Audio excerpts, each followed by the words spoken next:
مکے میں ابو سفیان بہت بے چین تھا، آج کچھ ہونے والا ہے۔ وہ بڑبڑایا، اس کی نظر آسمان کی طرف بار بار اٹھ رہی تھی۔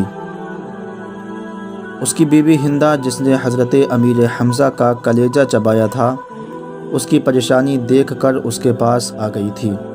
کیا بات ہے، کیوں پریشان ہو؟ ہوں ابو سفیان چونکا۔ کچھ نہیں، طبیعت گھبرا رہی ہے، میں ذرا گھوم کر آتا ہوں۔ وہ یہ کہہ کر گھر کے بیرونی دروازے سے باہر نکل گیا۔ مکے کی گلیوں میں گھومتے گھومتے وہ اس کی حد تک پہنچ گیا۔ اچانک اس کی نظر شہر سے باہر ایک وسیع میدان پر پڑی۔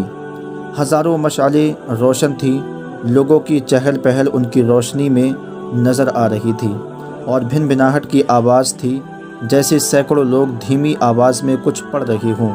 اس کا دل تھک سے رہ گیا تھا۔ اس نے فیصلہ کیا کہ وہ قریب جا کر دیکھے گا کہ یہ کون لوگ ہیں۔ اتنا تو وہ سمجھ ہی چکا تھا کہ مکے کے لوگ تو غافلوں کی نیند سو رہے ہیں، اور یہ لشکر یقیناً مکے پر چڑھائی کے لیے ہی آیا ہے۔ وہ جاننا چاہتا تھا کہ یہ کون ہیں۔ وہ آہستہ آہستہ اوٹ لیتا اس لشکر کے کافی قریب پہنچ چکا تھا۔ کچھ لوگوں کو اس نے پہچان لیا تھا، یہ اس کے اپنے ہی لوگ تھے جو مسلمان ہو چکے تھے اور مدینہ ہجرت کر چکے تھے۔ اس کا دل ڈوب رہا تھا۔ وہ سمجھ گیا کہ یہ لشکر مسلمانوں کا ہے، اور یقیناً محمد صلی اللہ تعالی علیہ وسلم اپنے جانثاروں کے ساتھ مکہ آ پہنچے تھے۔ وہ چھپ کر حالات کا جائزہ لے ہی رہا تھا کہ عقب سے کسی نے اس کی گردن پر تلوار رکھ دی۔ اس کا اوپر کا سانس اوپر اور نیچے کا نیچے رہ گیا تھا۔ لشکر کے پہرے داروں نے اسے پکڑ لیا تھا، اور اب اسے بارگاہ محمد صلی اللہ تعالی علیہ وسلم میں لے جا رہے تھے۔ اس کا ایک ایک قدم کئی من کا ہو چکا تھا۔ ہر قدم پر اسے اپنے کرتوت یاد آ رہے تھے۔ جنگ بدر، احد، خندق، خیبر، سب اس کی آنکھوں کے سامنے ناچ رہی تھیں۔ اسے یاد آ رہا تھا کہ اس نے کیسے سرداران مکہ کو اکٹھا کیا تھا، محمد صلی اللہ تعالی علیہ وسلم کو قتل کرنے کے لیے کیسے نجاشی کے دربار میں جا کر تقریر کی تھی کہ یہ مسلمان ہمارے غلام اور باغی ہیں، ان کو ہمیں واپس دو۔ کیسے اس کی بیوی ہندہ نے امیر حمزہ کو اپنے غلام حبشی کے ذریعے شہید کروا کر ان کا سینہ چاک کر کے ان کا کلیجہ نکال کر چبایا، اور ناک اور کان کاٹ کر گلے میں ہار بنا کر ڈالے تھے، اور اب اسے اسی محمد صلی اللہ تعالی علیہ وسلم کے سامنے پیش کیا جا رہا تھا۔ اسے یقین تھا کہ اس کی روایات کے مطابق اس جیسے دہشت گرد کو فوراً تہہ تیغ کر دیا جائے گا۔ ادھر بارگاہ رحمت للعالمین صلی اللہ تعالی علیہ وسلم میں اصحاب جمع تھے، اور صبح کے اقدامات کے بارے میں مشاورت چل رہی تھی کہ کسی نے آ کر ابو سفیان کی گرفتاری کی خبر دے دی۔ اللہ اکبر! خیمہ میں نعرے تکبیر بلند ہوا۔ ابو سفیان کی گرفتاری ایک بہت بڑی خبر اور کامیابی تھی۔ خیمے میں موجود عمر ابن خطاب اٹھ کر کھڑے ہوئے اور تلوار کو میان سے نکال کر انتہائی جوش کے عالم میں بولے، اس بدبخت کو قتل کر دینا چاہیے۔ شروع سے سارے فساد کی جڑ یہی رہا ہے۔ چہرہ مبارک رحمت للعالمین صلی اللہ تعالی علیہ وسلم پر تبسم نمودار ہوا، اور ان کی دلوں میں اترتی ہوئی آواز گونجتی، بیٹھ جاؤ عمر، اسے آنے دو۔ عمر ابن خطاب آنکھوں میں غیظ لیے ہوئے حکم رسول اللہ صلی اللہ تعالی علیہ وسلم کی اطاعت میں بیٹھ گئے، لیکن ان کے چہرے کی سرخی بتا رہی تھی کہ ان کا بس چلتا تو ابو سفیان کے ٹکڑے ٹکڑے کر ڈالتے۔ اتنے میں پہرے داروں نے بارگاہ رسالت صلی اللہ تعالی علیہ وسلم میں حاضر ہونے کی اجازت چاہی۔ اجازت ملنے پر ابو سفیان کو رحمت للعالمین کے سامنے اس حال میں پیش کیا گیا کہ اس کے ہاتھ اس کے امامے سے اس کی پشت پر بندھے ہوئے تھے۔ چہرے کی رنگت پیلی پڑ چکی تھی، اور اس کی آنکھوں میں موت کے سائے لہرا رہے تھے۔ گھبرائے رسالت مآب صلی اللہ تعالی علیہ وسلم کو جنبش ہوئی، اور اصحاب کرام رضی اللہ تعالی عنہم نے ایک عجیب جملہ سنا اس کے ہاتھ کھول دو اور اس کو پانی پلاؤ۔ بیٹھ جاؤ ابو سفیان۔ ابو سفیان ہارے ہوئے جواری کی طرح گرنے کے انداز میں خیمے کے فرش پر بچھے قالین پر بیٹھ گیا۔ پانی پی کر اس کو کچھ حوصلہ ہوا تو نظر اٹھا کر خیمے میں موجود لوگوں کی طرف دیکھا۔ عمر ابن خطاب کی آنکھیں غصے میں سرخ تھیں۔ ابو بکر ابن قحافہ کی آنکھوں میں اس کے لیے افسوس کا تاثر تھا۔ عثمان بن عفان کے چہرے پر عزیز داری کی ہمدردی اور افسوس کا ملا جلا تاثر تھا۔ علی بن ابی طالب کا چہرہ سپاٹ تھا۔ اسی طرح باقی تمام اصحاب کے چہروں کو دیکھتا دیکھتا آخر اس کی نظر محمد صلی اللہ تعالیٰ علیہ وسلم کے چہرے مبارک پر آ کر ٹھہر گئی، جہاں جلالت و رحمت کے خوبصورت امتزاج ملاوٹ کے ساتھ کائنات کی خوبصورت ترین مسکراہٹ تھی۔ کہو ابو سفیان کیسے آنا ہوا؟ ابو سفیان کے گلے میں جیسے آواز ہی نہیں رہی تھی۔ بہت ہمت کر کے بولا، میں اسلام قبول کرنا چاہتا ہوں۔ عمر ابن خطاب ایک بار پھر اٹھ کھڑے ہوئے۔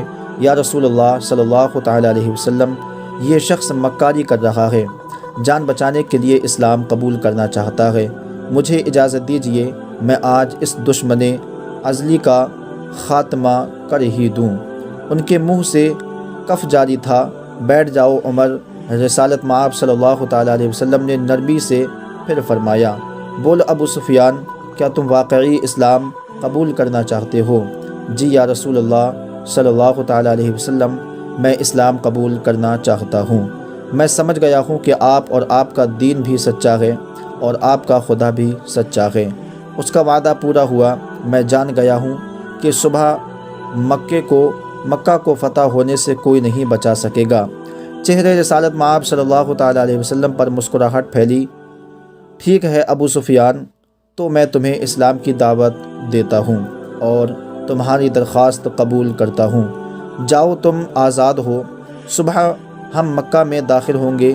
انشاءاللہ میں تمہارے گھر کو، جہاں آج تک اسلام اور ہمارے خلاف سازشیں ہوتی نہیں، جائے امن قرار دیتا ہوں۔ جو تمہارے گھر میں پناہ لے لے گا وہ محفوظ ہے۔ ابو سفیان کی آنکھیں حیرت سے پھٹتی جا رہی تھیں، اور مکہ والوں سے کہنا، جو بیت اللہ میں داخل ہو گیا اس کو امان ہے، جو اپنی کسی عبادت گاہ میں چلا گیا اس کو امان ہے، یہاں تک کہ جو اپنے گھروں میں بیٹھ رہا اس کو امان ہے۔ جاؤ ابو سفیان، جاؤ اور جا کر صبح ہماری آمد کا انتظار کرو، اور کہنا مکہ والوں سے کہ ہماری کوئی تلوار میان سے باہر نہیں نکل رہی ہوگی، ہمارا کوئی تیر ترکش سے باہر نہیں ہوگا، ہمارا کوئی نیزہ کسی کی طرف سیدھا نہیں ہوگا، جب تک کہ کوئی ہمارے ساتھ لڑنا نہ چاہے۔ ابو سفیان نے حیرت سے محمد صلی اللہ تعالیٰ علیہ وسلم کی طرف دیکھا اور کانپتے ہوئے ہونٹوں سے بولنا شروع کیا، اشہد ان لا الہ الا اللہ و اشہد ان محمدًا عبدہ و رسولہ۔ سب سے پہلے عمر ابن خطاب آگے بڑھے اور ابو سفیان کو گلے سے لگایا۔ مرحبا اے ابو سفیان، اب سے تم ہمارے دینی بھائی ہو گئے، تمہاری جان مال ہمارے اوپر ویسے ہی حرام ہو گیا جیسا کہ ہر مسلمان کا دوسرے پر حرام ہے۔ تم کو مبارک ہو کہ تمہاری پچھلی ساری خطائیں معاف کر دی گئیں اور اللہ تبارک و تعالیٰ تمہارے پچھلے گناہ معاف فرمائے۔ ابو سفیان حیرت سے خطاب کے بیٹے کو دیکھ رہا تھا۔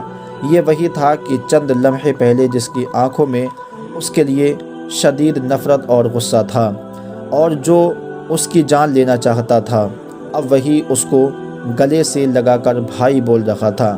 یہ کیسا دین ہے، یہ کیسے لوگ ہیں؟ سب سے گلے مل کر اور رسول اللہ صلی اللہ تعالیٰ علیہ وسلم کے ہاتھوں پر بوسہ دے کر ابو سفیان خیمے سے باہر نکل گیا۔ وہ دہشت گرد ابو سفیان کی جس کے شر سے مسلمان آج تک تنگ تھے، انہی کے درمیان سے سلامتی سے گزرتا ہوا جا رہا تھا۔ جہاں سے گزرتا اس اسلامی لشکر کا ہر فرد، ہر جنگجو، ہر سپاہی جو تھوڑی دیر پہلے اس کی جان کے دشمن تھے، اب آگے بڑھ بڑھ کر اس سے مصافحہ کر رہے تھے، خوش آمدید کہہ رہے تھے۔ اگلے دن مکہ شہر کی حد پر جو لوگ کھڑے تھے ان میں سب سے نمایاں ابو سفیان تھا۔ مسلمانوں کا لشکر مکہ میں داخل ہو چکا تھا۔ کسی ایک تلوار، کسی ایک نیزے کی انی، کسی ایک تیر کی نوک پر خون کا ایک قطرہ بھی نہیں تھا۔ لشکر اسلام کو ہدایت مل چکی تھی، کسی کے گھر میں داخل مت ہونا، کسی کی عبادت گاہ کو نقصان مت پہنچانا، کسی کا پیچھا مت کرنا، عورتوں اور بچوں پر ہاتھ نہ اٹھانا، کسی کا مال نہ لوٹنا۔ بلال حبشی آگے آگے اعلان کرتے جا رہے تھے، مکہ والو، رسول خدا صلی اللہ تعالی علیہ وسلم کی طرف سے آج تم سب کے لیے عام معافی کا اعلان ہے۔ کسی سے اس کے سابقہ اعمال کی باز پرس نہیں کی جائے گی۔ جو اسلام قبول کرنا چاہے وہ کر سکتا ہے، جو نہ کرنا چاہے وہ اپنے سابقہ دین پر رہ سکتا ہے۔ سب کو ان کے مذہب کے مطابق عبادت کی کھلی اجازت ہوگی، صرف مسجد حرام اور اس کی حدود کے اندر بت پرستی کی اجازت نہیں ہوگی۔ کسی کا ذریعہ معاش چھینا نہیں جائے گا، کسی کو اس کی زمین و جائیداد سے محروم نہیں کیا جائے گا۔ غیر مسلمانوں کی جان مال کی حفاظت مسلمان کریں گے۔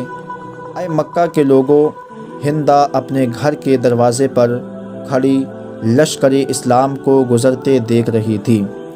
اس کا دل گواہی نہیں دے رہا تھا کہ حضرت حمزہ کا قتل اس کو معاف کر دیا جائے گا، لیکن ابو سفیان نے تو رات یہی کہا تھا کہ اسلام قبول کر لو، سب غلطیاں معاف ہو جائیں گی۔ مکہ فتح ہو چکا تھا، بنا ظلم و تشدد، بنا خون بہائے، بنا تیر و تلوار چلائے، لوگ ذوق در ذوق اس آفاقی مذہب کو اختیار کرنے اور اللہ کی توحید اور رسول اللہ صلی اللہ تعالی علیہ وسلم کی رسالت کا اقرار کرنے مسجد حرام کے صحن میں جمع ہو رہے تھے۔ اور تبھی مکہ والوں نے دیکھا اس ہجوم میں ہندا بھی شامل تھی۔ یہ ہوا کرتا تھا اسلام، یہ تھی اس کی تعلیمات، یہ سکھایا تھا رحمت عالم صلی اللہ تعالی علیہ وسلم نے۔